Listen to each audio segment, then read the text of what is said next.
up, guys? The Bench Buddies are back with our Week 14 college football playoff rankings. As always, I have Ty joining us, and we got a big shakeup in the top 10, to say the least. So make sure you guys stay till the end. But to stay up to date with all our videos, hit that subscribe button down below. Get us to 200 subscribers. We're getting there. We're at 160 and counting. But before we get into our top 25, we got to talk about who dropped. Obviously, Ole Miss and a very bad loss for Coastal Carolina. But Ty, out of the teams on the others receiving votes, which team could possibly sneak in for our last ranking before the official one gets voted in? Yeah, I guess he's got to say Boise State as they have the Mountain West Championship here coming up, so they'll have a chance to move up.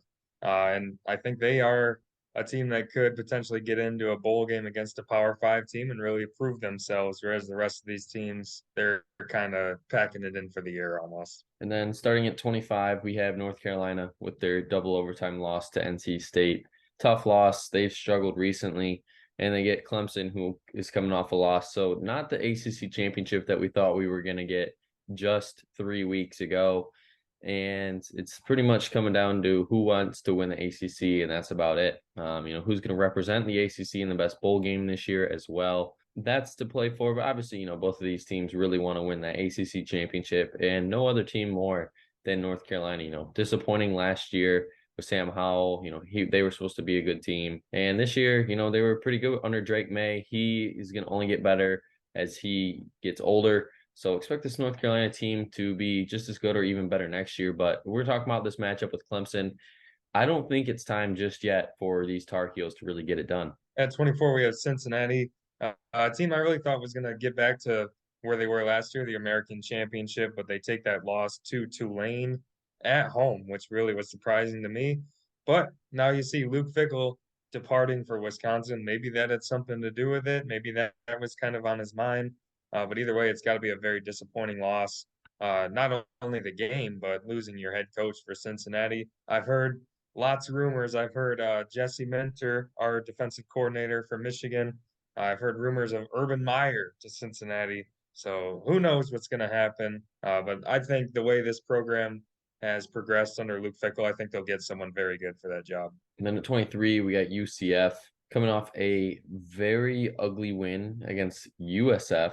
They were up 28-0 in this game, came back, were down at one point, and got the late win, scraped it across. But you can thank the running game in this one, 345 rushing yards. Mike Keene, he came in for Plumlee yet again. I think that's the second game in a row now. But they played good, before he got hurt, and then Keene played good as well. So this UCF team is finding ways to get it done, and they get Tulane this week to see if they can win the American Conference. At 22, we have UTSA. I think this is a team that nobody has even considered at all this year. They had that week one loss out of Houston, and then no one has talked about them since then. But they very quietly went undefeated in the Conference USA. They're 10-2. It's their second straight 10-win season, and now they have North Texas in the Conference USA Championship. So another really good season for this team, who's only been an FBS program for, I think this is their 10th year. So very quick strides for this program. 21, we got, should say, South Carolina Gamecocks on there. But either way, they just went in there and they beat Clemson at home. And what more can you ask for these Gamecocks? The last 2 weeks have defeated some very good opponents, 2 top 10 opponents, and they get it done at the end of the year. And they played like we thought this team would play like at the beginning of the year, honestly. Spencer Rattler really came and showed up the last 2 games, but now they just wait to see what bowl game they're going to. But I think you got to like the direction South Carolina is trending towards next year. At number 20, we have Texas, a good bounce back win their last 2 weeks after they destroyed Kansas. Now they beat Baylor. I thought a lot of people just thought they would kind of pack it in after that really embarrassing home loss to TCU. But now they're 8-4, so I'm not ready to say Texas is back, but they're at least trending in the right direction here in year 2 under Steve Sarkisian. So I think with the weakness of the top of the Big 12, I think they'll get into a pretty good bowl game, and they'll have a chance to really put themselves on the map in that game. At 19, we got UCLA moving up after a close victory against a very poor California team. You can thank the ground game, 357 yards, as they come back actually down 11 to win this game. But Dorian Thompson Robinson really hasn't been the best at sometimes, but he played pretty well in this one. And I think they're going to get a very solid bowl game. And it's probably going to, if they get a team that has a good defense, more than likely this team is going to lose because they struggle against good defenses. So they're praying that they get a team that does not have a good defense to have a shot in that one. At 18, we have Notre Dame. Tough road loss to USC, a team that's been playing really well. A lot of people thought Notre Dame might be able to pull that upset, but it wasn't to be. But either way, 8-4, obviously below what the expectations were. But I think it's still a solid first season for Marcus Freeman, especially if they can get a win in their bowl game. Some really good wins to take home this season, including that blowout over Clemson. So I think they are going in the right direction, but obviously expectations will be a little bit higher for next season. 17, we got Oregon State pulling off the upset against Oregon, and they keep them out of the Pac-12 title game. And they did it. They came back late in the third, down 21. And, Oregon pretty much thought they were going to the Pac-12 championship easy way. And unfortunately, these Beavers just pulled one out. And they didn't really, win it themselves. I think this was more of Oregon losing this game. Some bad decisions, costly mistakes, didn't really manage the game well in the fourth quarter. I mean, you can see their quarterback had only 13 passing attempts with 2 interceptions for 60 yards. So they were gifted a few, especially that fumble late in the fourth, and then they just ran it in from 2 yards out. So this Beavers team, they did capitalize, and obviously those are the games you have to win if the team wants you to win the game, essentially. But they are 17th right now, waiting for their bowl game. And we have Tulane jumping up to number 16. Really big win for that program, getting to their first conference championship uh, since they've joined the American. And that's a really good win at Cincinnati, a game I really thought the Bearcats were going to come away with.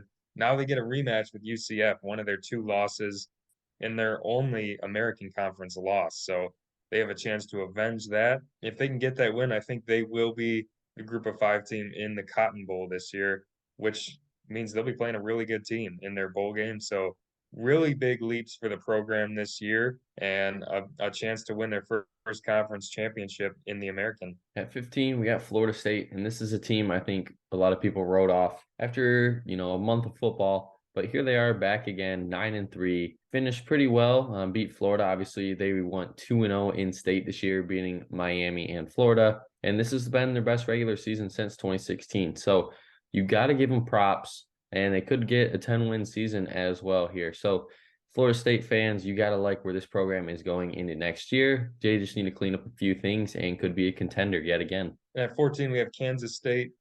Took care of business at home against Kansas. Obviously, they had to win that game to get to the Big 12 championship.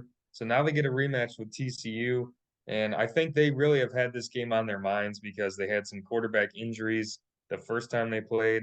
And that was after they had built a big lead. And, they put in their 3rd string quarterback and it all went downhill. But I think this time, now that they're healthy, they got to feel like they have a really good chance at winning this game and spoiling TCU's college football playoff hopes. But they just have to stay healthy at quarterback, and they got to feed Deuce Vaughn like they have been all season. 13, yes, we're dropping them out of the top 10. The LSU Tigers, and really, in my mind, this team is still 10-2 because that Florida State loss, missed extra point and whatnot. But this has got to be the worst loss, I would say, of the year for a ranked team in my book, because Texas A&M, they've been awful. Last week, what did they have, like 10,000 people, if that, at the game? And then this week, obviously, it was a packed house because it is a big game for LSU especially. But this is not what you want to go to face the number 1 team in the country the week after in the SEC championship on a neutral field. So you don't like that, but hey, maybe LSU can get redemption in Atlanta. Maybe that'll work, but it's a long shot if they're going to play like this. But Jaden Daniels has to step up if they really want to win that game. At number 12, we have Utah, just a demolishing of Colorado. And then they sit back and they watch Oregon blow the Pac-12, or blow their spot at least in the Pac-12 championship. So they get the help that they needed, and now they get their rematch with USC. And I got to think the Trojans definitely have revenge on their mind after the way that first game ended. But either way, this Utah team just continues to win under Kyle Whittingham. It seems like every year they're either in the Pac-12 championship or right on the doorstep. So another successful season after a rough start, and they have a chance to win another Pac-12 championship. It'd be their second in a row. 11, we got Oregon dropping out of the top 10 with their loss. As I said earlier, they gifted this one to Oregon State, and they still forced 3 turnovers, and they struggled mightily. And it just shows that this game pretty much was a blowout until the fourth quarter, and they just gifted them the win. But Bo Nix played great. The wide receiver, Chase Cota, had a great game as well. Obviously, you just mentioned that they blew their chance as a Pac-12 championship game. So now they're just waiting to see what bowl game they will be going to. And staying in the top 10 just barely are the Clemson Tigers. That's got to be a gut-wrenching loss. I mean, especially with Ohio State losing to Michigan, then you saw LSU lose. I think they definitely could have had a chance to get in the playoff, but that's a really tough home loss to an unranked team, especially when it's a bitter rival like South Carolina. So that's got to be a tough one to swallow, especially when they were up 2 possessions in the fourth quarter. Just a nightmare of a game by DJ Uiagalelei. I'm surprised they're still sticking with him. They said they're starting him in the ACC championship, so we'll see if he can bounce back. But either way, another season below expectations for Clemson. At 9, leaping into the top 10, we got Washington, who unfortunately is not playing in a Pac-12 championship game, which is a bummer to see. This team has really taken strides this year, especially Michael Penix Jr. as well. But there were 2 wide receivers, the best wide receivers, top 1,000 yards receiving each, and they were 11 for 13 in this game. I think this Washington team might be the team that represents the Pac-12 in the Rose Bowl. I know it might sound kind of weird because, 2 Pac-12 teams playing in the championship, but if USC makes the playoff, assuming this Washington team, I think will be the best team remaining and probably get the Rose Bowl bid. But, obviously if USC loses, then that might be a whole different story. At number 8, we have Tennessee. No Hendon Hooker, but they dominate Vanderbilt 56-0, a team that was coming off a big win over Florida. Joe Milton, another lackluster performance. Obviously, we remember him well from playing at Michigan, but they ran the ball very well. The defense did their job, and that'll cement them into a New Year's Six Bowl. I think it'll either be the Orange or Sugar Bowl, but either way, it's only year 2 under Josh Heupel, and they had a chance at the playoffs. So you got to look at this season as a success, and the future is definitely bright for Tennessee. At 7, we have Alabama just moving up one after the Iron Bowl win. 15 straight 10-win seasons. It's obviously special, and I don't think you're going to see a performance like that for a very long time. But the one thing that doesn't matter to me is them not stopping the run. They gave up 318 yards. So let's say theoretically, somehow, some way, they play a team that can pound the ball and has a decent defense. This Alabama team might be struggling in their last game of the year in the bowl game. So we're going to have to see, is Bryce Young even going to play? Now we're going to see all the NFL draft guys if they're going to sit out or play. So moving forward, did we see Bryce Young's last game against Auburn? Yeah, number 6, we have Penn State. I think this is a team that no one really talks about, but their only losses are to Michigan and Ohio State, and the Ohio State game was very close. So I think it's a team that if you put them in another conference, maybe the Pac-12 or the ACC, they might be 11-1 or 12-0. So I think they are definitely flying below the radar this year. I know James Franklin, everyone likes to really talk down on him, but close to 10 games, if not more, every season, it seems like. So something's going right for this program. I know they feel like they need to take another step, but they definitely could because they were pretty close this year. And the last team out of the playoff, we got the Ohio State Buckeyes coming off a tough loss to Michigan at home. The game of the year pretty much for not just the Big Ten, but it seemed like all of college football after, the Tennessee-Georgia letdown game. But they were winning 2017 at half, got outscored 3-28 in the second half. I mean, realistically, the tide switched when they went, on third down, and he had it in his hands, and Sanistro came in and knocked that one away. And I think that was the moment where, you just felt like, oh, it's over. Like they got all the momentum, held him to a field goal and so on. And then the, downhill slide happened of Ohio State. So now their big question is, are they going to get into the playoff by sneaking in, or are they going to even put maybe a 2-loss team in? Possibly. There's a lot of things that could happen here. for these Buckeyes, but they for sure need a loss from TCU or USC to give them a shot at a playoff berth. But we're going to have to wait and see, come back next week to see where we have them for sure. And at number 4, we have USC. I think they are definitely a playoff team if they can beat Utah here in the Pac-12 championship. They should have been ahead of LSU before this week, and now that just proved to be true with the results of their 2 games. Really good win over Notre Dame, a team that was playing really well. And Caleb Williams just continues to do his thing. This time he did it on the ground with 3 rushing touchdowns, but it's year 1 under Lincoln Riley, and I think that is very scary for the rest of college football. Because if he can do this in his first year, just with transfers, basically, just wait until he starts recruiting his guys. But either way, I think if they beat Utah, they're either number 3 or number 4, and they will be in the playoff. And with a loss, they'll be a New Year's Six team. So either way, very good season. And at 3, we have TCU moving up with a dominant victory over Iowa State. And you said it earlier, Kansas State. This was the team that had TCU on the ropes until they went to essentially a backup punter, it felt like. And they, escaped that one, but now Kansas State's coming for them and to knock them out of a college football playoff berth, possibly. I like TCU's chances, though. I think Duggan is going to have a great game. And essentially they win, they're in the college football playoff. There's no debate. How can you not put a Power 5 school that's undefeated in? Maybe they're not deserving or as good as some other teams, but they're undefeated. And either way, they had a tough road to get there. And here they are at 3. And that's why I think they will get it done in this game. And at number 2, we have our Michigan Wolverines, year 2 of just absolutely dominating the Buckeyes. This time they did it in a completely different way.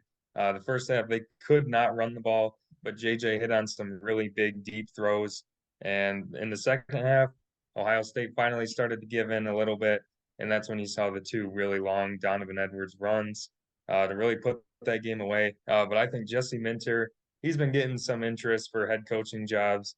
And I don't blame him because he has done just an outstanding job as a defensive coordinator for this team. Giving up 3 points in the entire second half against an offense like that is a huge accomplishment. So I think he definitely should be in the running for the Broyles Award this year. And this team, I think, I'm not going to say they're as good as Georgia, but they have a much better chance to compete with them than they did last year. So big steps this program, and I think the rivalry has officially turned in Michigan. And at 1, we have Georgia, of course, staying put for the 7th week in our 14 weeks of the rankings. Dominant win over Georgia Tech. They've won 18 straight home games, and second year in a row that they've went undefeated in SEC play as well. They head to the SEC championship for the 5th time in 6 years. So what more can you ask from a program in college football to be as dominant or even more dominant in the future? You can't. Kirby Smart has really made this program something that I don't even think he thought he could do right away. And what do you get rewarded with? You get LSU coming off an ugly loss in the championship. I think even if they lose this game, there's no way they are not in the playoff. Probably drop a little bit, maybe even to 3, maybe not even ahead of USC just because of how good this Georgia team is. End of the day, you're looking at a playoff team and the heavy favorite to win the national championship. And it's going to come down to the tax accountant, Stetson Bennett. If he can show up again, then this Georgia team, they're on a crash course for another title to go back to back. But that's going to be it for our video today. Make sure you guys hit that subscribe button as always. Just to be entered into our contest, you just got to be subscribed, and we'll let you know when it happens. But until the next time, the Bench Buddies are out.